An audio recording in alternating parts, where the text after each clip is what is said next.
Sisay ang Dios. Ang Dios ang itagibo ning ubos, kaya siya ang pinakaalangkaw sa ubos. Uno ang Dios na nagibo niya ding ubos. Ang Dios, Espiritu na perpekto na wara hanggan. Pag sinabing Espiritu, ibig sabihin, di siya nagagamit ng material na bagay o lawas, tabing magkayo siya. Siya, Espiritu, dangan wara sa niya nagibo. So, uno ya itong mga dito sa Bible. Tayo baga sa Bible nga batang na ay nga til so Dios, ay nga kamot, ang ngal dito ay anthropomorphism. Ibig sabihin sa ato, sa mga tao na nagasurat tungkol sa Dios, pigisip ninda sa Dios bagaman sa nataw na ayo lawas. Nyata ninda ato pigibo. Tabing sa mga tao na magabasa ng mga sinurat ninda, dahil sa ibang mga tao na sasabihan ninda tungkol sa Dios, mas maliksing maiintindihan dahil mangilalan kung ano ang Dios. Pag sinabitang ang Diyos, warangan sa perfections niya. Ang ibig sabihin sa ato ay, so Diyos ay yung mga perfections. Ibig sabihin, dakil yatong perfections niya. Dahil niya itong mga perfections na siya o pagiging perfecto niya sa ubos na aspeto, hindi yato natatapos.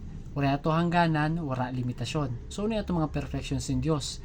Amo na yadi so, power, kapangyarihan, wisdom, kadunungan, goodness, karayan, justice, justisya, mercy, irak, holiness, kabanalan, truth, kamatuoran, beauty, gayon, eternity, waraanggan, immensity, karumandangan, ubos na perfections na ayon ang Diyos na hindi tawa aram kung ano yato.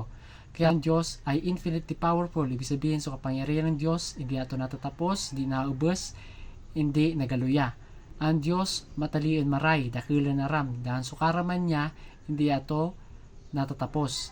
Ang Diyos ay infinitely good. Ibig sabihin sa ato, ang Diyos maray talaga. Wala kondisyon kunya nga siya maray. Kundi dahil maray talaga siya.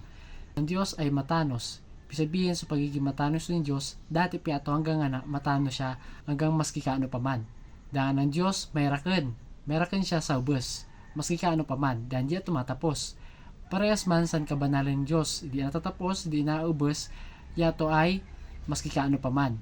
Dangan ng Diyos tunay, hindi siya ilusyon o hindi siya katang-isip. Ang Diyos, totoong Diyos. Dahil tunay siya. Dangan ang Diyos, magayon. Ubus na kagayunan, dito sa inya gyalin. Kaya ang Diyos, waraanggan, pinakararam sa ubus, kaya dito nasasabutan. Dangan ng Diyos ay unchangeable. Pag sinabi unchangeable, hindi na siya magabago. Yan nga hindi na siya magabago. Siyempre, perfecto na siya. Wala naman siya babago sa diri niya.